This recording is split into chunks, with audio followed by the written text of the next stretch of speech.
guys. Unless you're new here, welcome for the first time. Feel free to subscribe if you like what you're about to see, or comment, let me know. So, we got this month's Monster Bass Regional box. Now, this is different from the National because this is specific to a technique. So this will be exciting and completely different than what was in the box that I dropped 2 days ago. So let's crack this thing open and see. This month, I believe it was the Ned Rig. Yep. So we got our little book here, as we always get, with all of our basics and going over all the baits that are in this box. History of the Ned Rig. Lessons number 1, Ned Rig basics.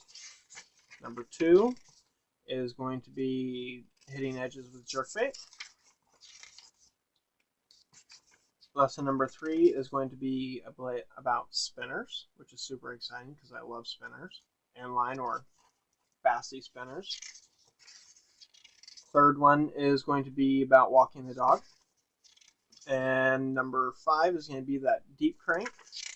You got your solar faces here, and some stuff about bait, hacker, spotlight, and next month is going to be into summer bassing. So that's pretty exciting. Doesn't really say what it's going to be, but either way, it's going to be cool. Alright, let's start up with this first one here. Ned Rig basics. I want to get the base that we know we'll talk about later on out of the box and out of the way. Throw them up over there. And let's get our other stuff down through here.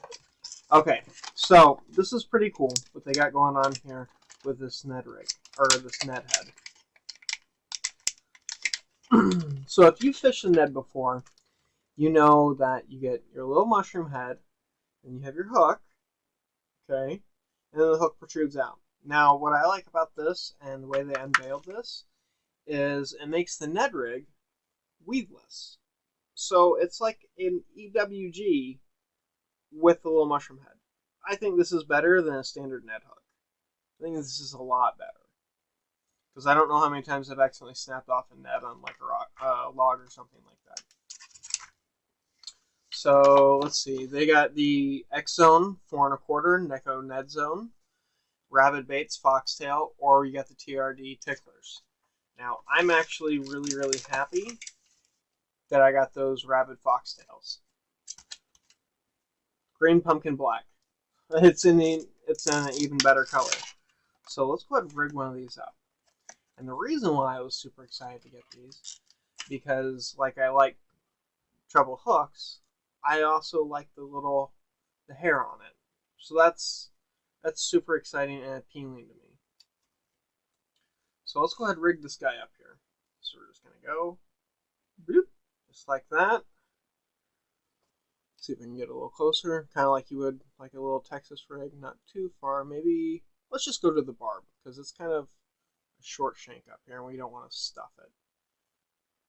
And then roll it over. Measure it with that. Stick it back here, just like a Texas rig. And then, bam. I mean, that's not absolutely perfect, but that's pretty sweet. And it's completely weedless. And you can throw this anywhere you want. And it's got that little marabou tail right there, that little hair. I like that. The camera's not really doing this justice. This color combination is awesome. Green pumpkin catches fish, and hair catches fish. I don't care where you would throw this. This is awesome. All right. That's for later. Let's go ahead and throw this X Zone on there. That big old 4 1/4 inch Ned Zone.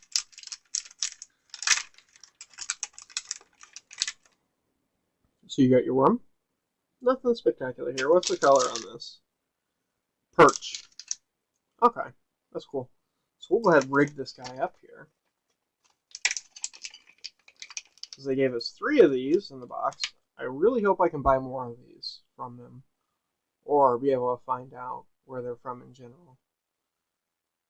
Bring this up here. I'm taking it to just to that barb before I turn it, because that is a very short area for the head of that worm to go and to turn. So we'll just take it and we'll turn it.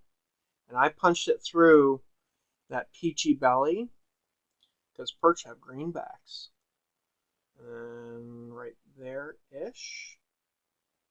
Come right back through the top. That wasn't absolutely perfect, but it catch fish. Look at that. Guys, that's a killer combination. Rig one on each pole. You could even throw a Senko on this very, very easily, or a trick worm, or insert whatever. If you want to upscale your profile, go bigger. You want to go smaller? Go smaller. You could even throw. You know what? Let me see if I have a TRD tickler. I think I do.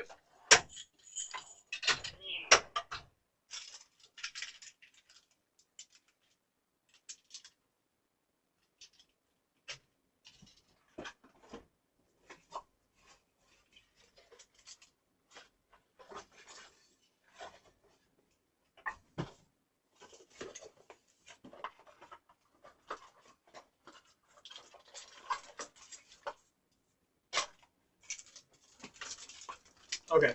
Sorry about that, guys. I didn't have a TRD tickler on hand. I think it's in my bait bag. All of them are. But, next best thing, I got that TRD Craws in green pumpkin. See how this looks on there. This is more of a standard, typical Ned Rig size, I would say. That's how I feel. I always Ned Rig these. But I never put them on a hook this big, so just to see, guys. Just to see. Stick this up in there, just like that, straight to that where that barb starts to peek through. A little bit farther. Let's go past that barb because it is elastic. And I pierce it through the bottom where the eyes aren't, because it's aesthetically pleasing to me when I put it on the hook. The fish aren't going to care. And then this is going to get hooked right on the other side of them little eyeballs. This is going to get hooked right on the other side of them little eyeballs.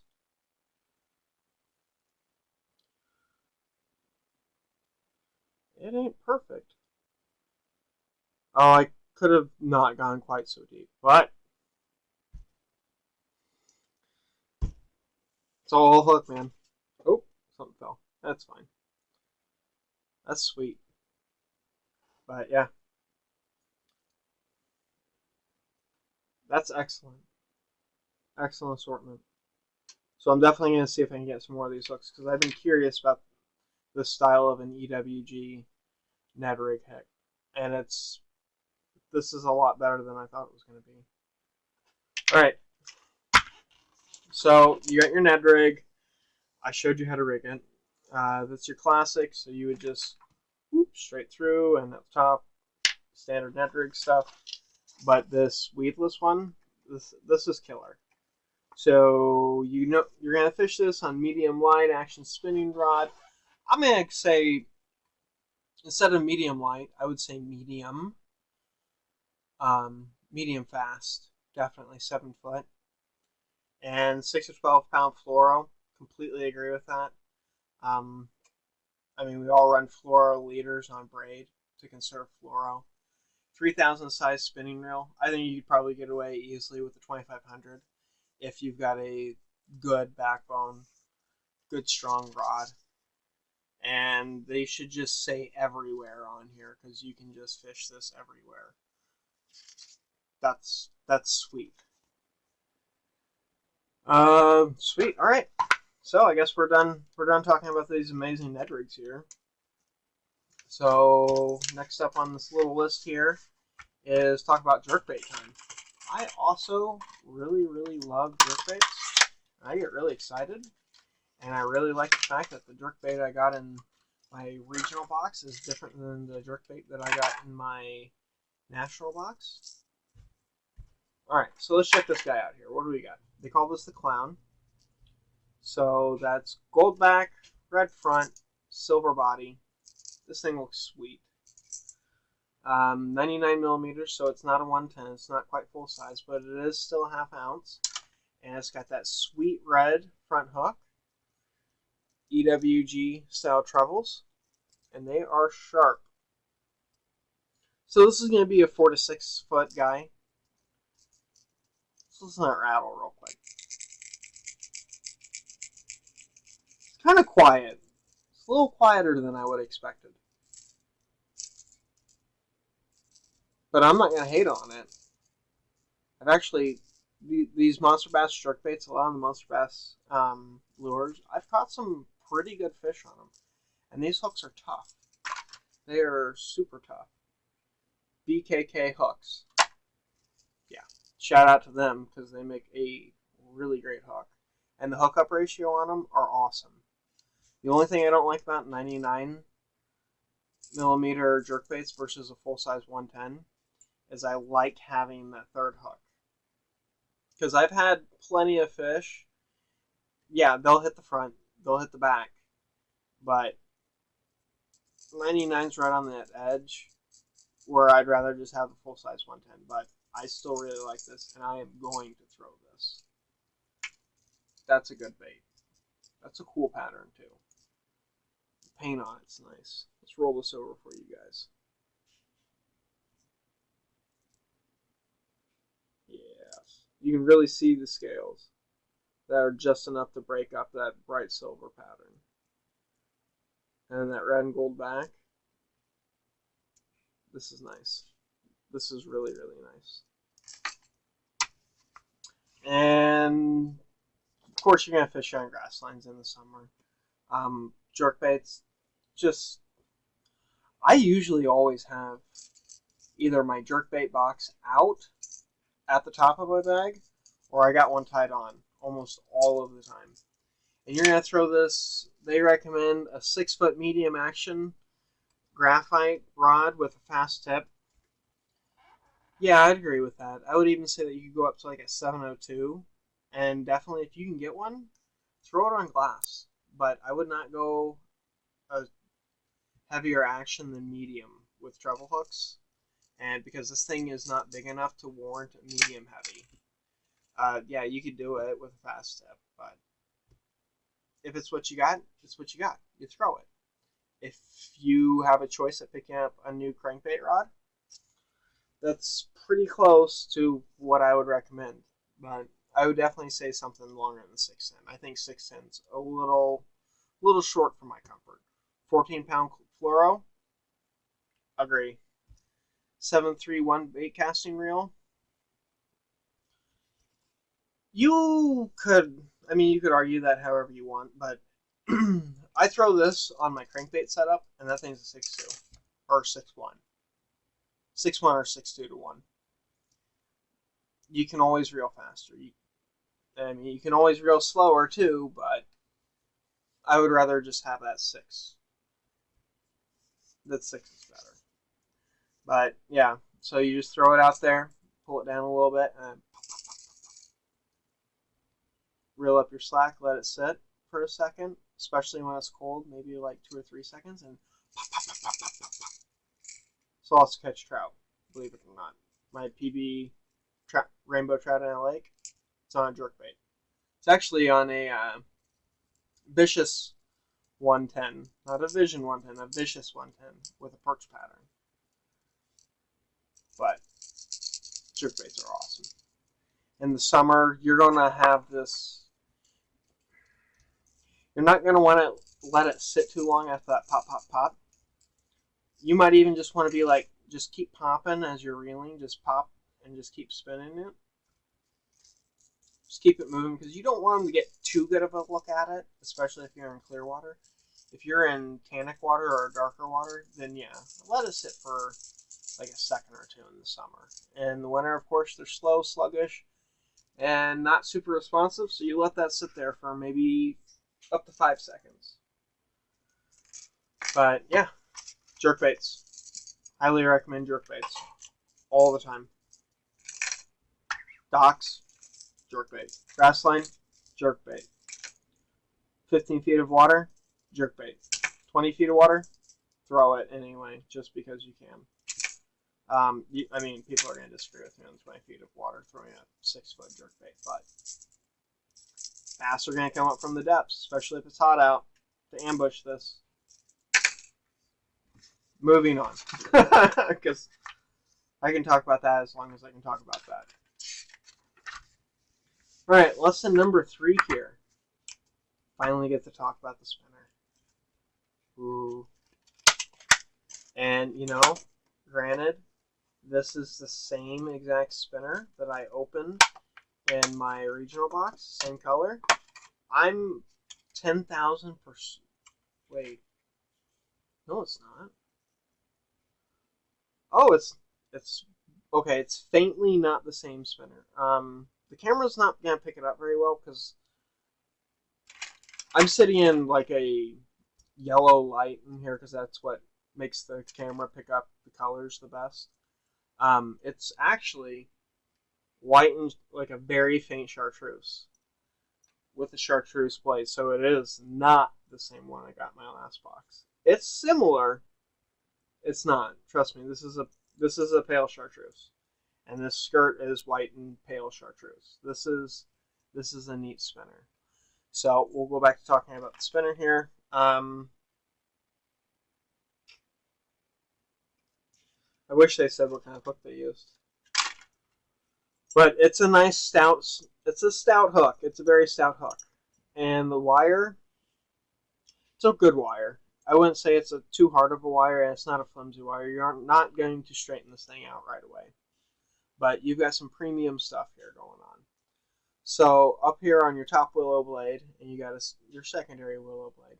Your top one here is on a ball bearing swivel, which is awesome.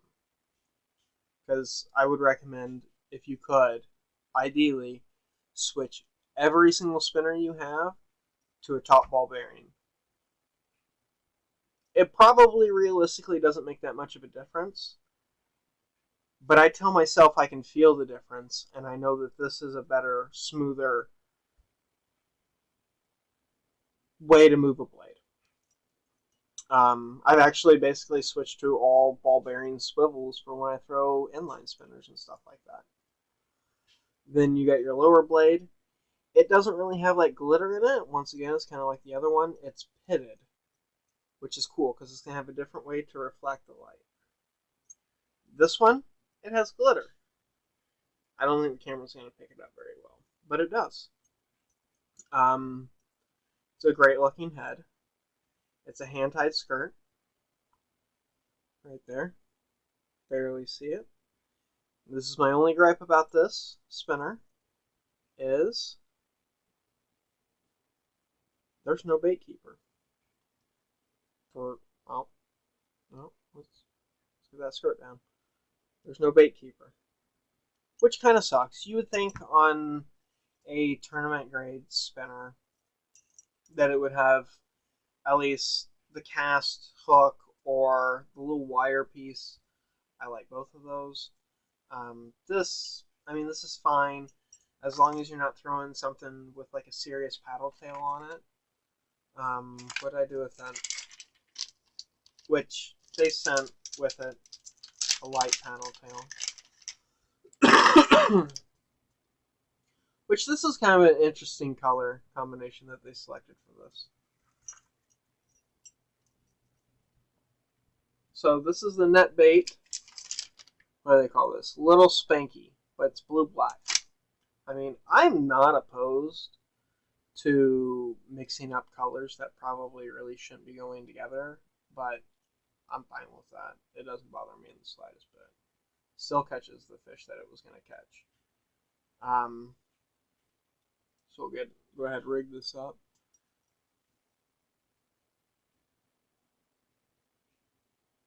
Okay.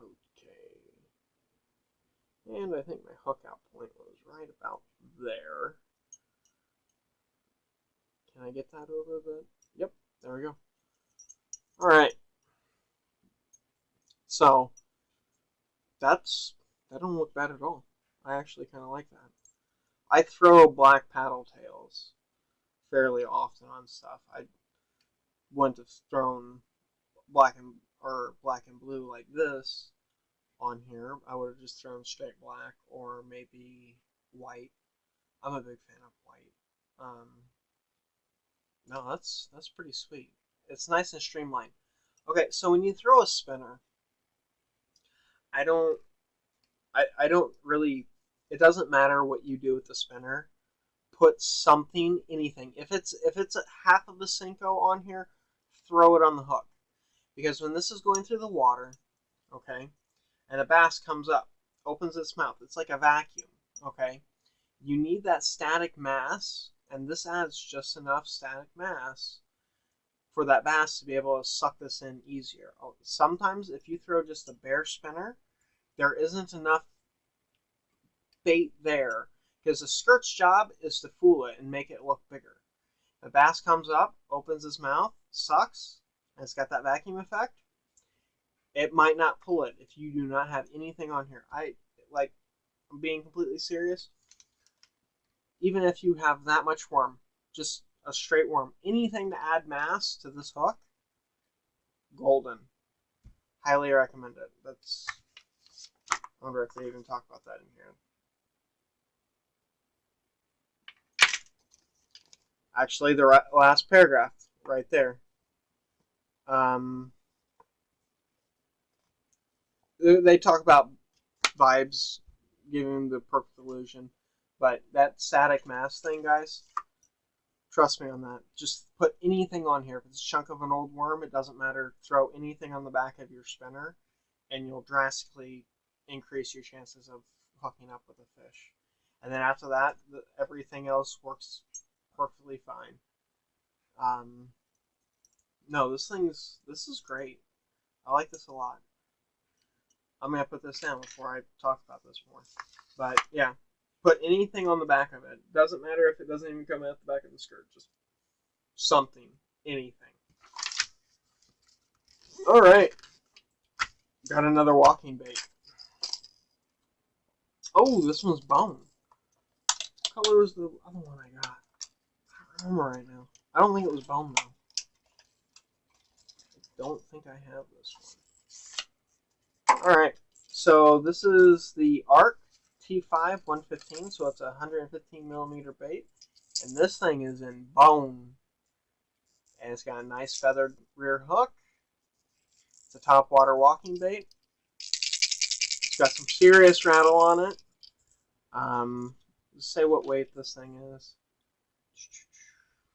Premium hooks, they don't tell you what kind of hooks. However, these hooks are, and it's really easy because this thing's bone white, EWG style treble hooks, which are my favorite, with an EWG style feathered hook, which might be my favorite treble hook of all time. Feathered hook, guys. You could take a regular, like a square bill or a deep diving crank, throw a feathered hook on it. It'll change the action just slightly on the bait, but it will give it a much larger profile because it'll be wagging it behind it. And sometimes being that much different is all the difference you need. But this thing's got great sound. I really need to start throwing more topwater walking baits. I've got quite a few. Maybe, okay, I shouldn't say quite a few because I probably have 4 or 5. But I've heard a lot of really good things about it. I just haven't got into it. I'm under the water still. But no, this is sweet. This is cool. I like this.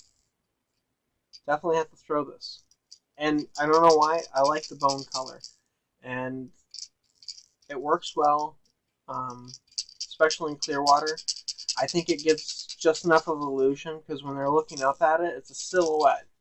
When they get close to it, it's still white like the belly of another fish to fool them. I like that a lot. I don't like that it doesn't say what kind of hooks they are, because those hooks are awesome and they are sharp. That's part of the reason why I'm not taking the rubber band off. But yeah, Arc T5 115 in bone. All right. So oh yeah, guess we should talk about this. So it says 7-foot medium heavy fiberglass or composite rod, 30-pound braid, 7.3-to-1 bait casting reel. I agree with that. All of that actually. Braid is perfect for it because it's top water and you need floating line. Straight braid's fine. I don't see a problem with that. And open water, docks, rocks, points, riprap, all that. Agreed. I really just need to start throwing walking baits. I really do. All right, number 5. This is our deep diver guy. All right, so this is an 8-foot deep diver under ideal conditions. 1/2 ounce, made by Vexen Deep Thud, and they call this the Fat Boy. And this is bass game fish. Fat bass. All right, let's crack this guy open. I've never had anything from this company, I don't believe. Never had any baits from them. All right, first impressions here. Black nickel hooks. Does it say who made these hooks?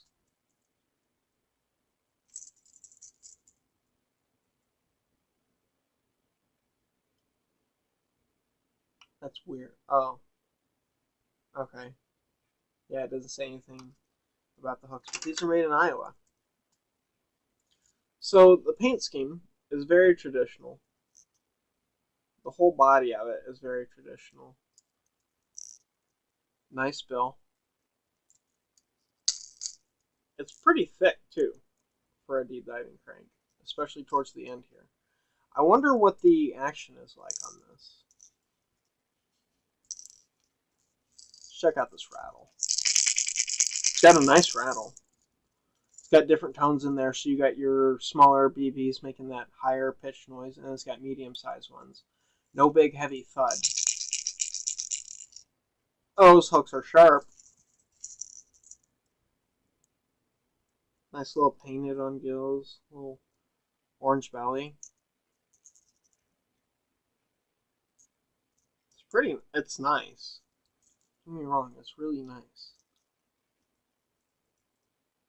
Just never had one. Never seen this brand in the stores.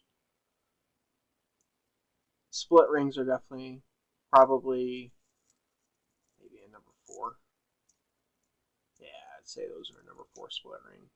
So it's got the hardware to bring up bigs. Saying these hooks hold up. But these hooks seem to be of good quality. Alright. Let's see what they got here. Medium depth, brush piles, riprap, rocks, docks, trees, all that stuff. I agree with that. Wild action, durable classic construction, low pitch rattle amidst deep thud. I don't know about that deep thud part. Dives to 8 feet. Yeah. I bet this is a solid deep diver. Well, it's not a deep diver, it's a medium diver. Alright, so they suggest for a rod, 7-foot medium heavy fiberglass or composite cranking rod.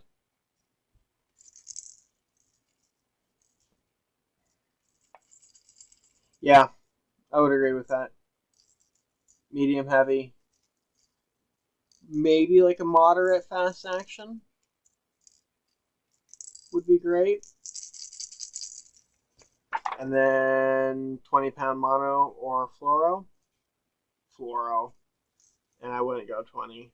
I'd say more realistically, maybe like 14, so you can get everything you can out of that 8 feet. I don't know if you get there with 20-pound mono, because that likes to float a lot, and it's a lot of resistance on the bill. And it's 6.4-to-1 bait casting reel. Yeah, I agree with that. I'd still go 6.2 or 6.1, but that's just me. No, this is great. And since how this only goes to 8 feet, I'd say you could get away with a medium, your regular standard crankbait rod for like your square bills and stuff like that. Because really, okay, so where I draw the line before I switch to a medium heavy from a medium is basically, I would fish a medium from 0 to 10 feet before I was switched up to a medium heavy. Okay, so medium fast, medium heavy fast, or moderate fast for that deeper than 10 foot. And then after 10 foot, I mean, I throw 27-foot deep diving cranks on my medium heavy, and I don't have any qualms with it. I don't have any issues with it. It's just waiting for it to spin around the bottom of the boat 4 times to finally get to the surface. But yeah, I don't know about that 20-pound mark. I mean, if you knew that you were going to be into some absolute monsters, yeah, go 20-pound fluoro. But I wouldn't go 20-pound mono. There's no way. I wouldn't throw that on mono. Yeah, I wouldn't throw that on mono. Maybe like 12-pound mono. But even then, I wouldn't like to throw this on mono. Fluoro all day. Because I don't think you'd get 8 feet with 20-pound mono. There's no way you'd get 8 feet on 20-pound mono. It's like almost attaching a bobber to it. And the thing floats already. Alright, so then you got your moon phases. Which is pretty cool that they map this all out for you. And I've double checked this. These charts, these are... I don't know if they print them separately for each region, these books. But they're pretty solid. They're spot on. Especially the sunrise sunset tables. I mean, they vary. But these times are pretty close. Pretty close. Spotlight things next month. Buzzbait, call them out with a popper. So next month we're going to get a buzzbait and we're going to get a popper. Huh. Interesting. I bet they're going to come up with something really neat. But yeah. And then inside here, what else we got? We got my golden ticket. And I got my $10 to spend in the store, which you get one of these every box, which is really, really cool because I now get 2 of these a month. So I get $20 to spend in the store, plus Monster Bass once you're a member. They send you deals to get free baits all the time. The only thing is you have to pay shipping, which, okay, sure, whatever. I'll pay shipping. I'm not going to be upset that I have to pay shipping. Then the tournament card, because they're still doing their summer stuff, which I got sick last month. I had an awesome month to go fishing, and I was sick all month. I'm still a little congested. And then I got another Bite Me crankbait sticker, a little square wheel sticker. Maybe it's crankbait. Anyway, this is a nice sticker. This is cool. I've got 2 of these now. But yeah, so when we get to 250 subscribers, I'm going to do a cool little baby giveaway. I mean, it's not going to be anything super awesome. I'm not giving away a boat or anything like that, which that'd be awesome. I wish I could give away a boat. But yeah, 250. I think when I checked before this video, I was at like 186. So like, subscribe, comment. Yeah, I love talking about this stuff with you guys. I like answering your comments. I like to learn from you guys as much as I'm trying to put upon you guys. This video's went on a while. This is like my longest unboxing video. Anyway, so yeah, this is cool. This was a really great box. If you guys want to see more stuff like this, definitely gonna keep doing the unboxing videos. I like doing it. I like opening baits. My girlfriend doesn't like to listen to me talk about baits, so I get to talk to you guys. Works out for both of us. Still trying to work out the whole fishing, like filming while fishing and getting footage that's worth it. I put up a video earlier that I had to take down. I thought it was great. Some people didn't think it was great. It is what it is. It's whatever, guys. But yeah. So I'll catch you guys next time. I got the 6 cents 6-sack coming up soon. So that's that. I really like that one. I don't know if everybody else likes it, but I really like it. But yeah, this is wonderfully thought out and brilliant. I just wish they put more stuff in the box. But if they put more stuff in the box, you'd lose that awesome price point for what this box is a month. And for what you get and the information you get, you can't really beat it. It's great. So I'll catch you guys later. Keep those tight lines.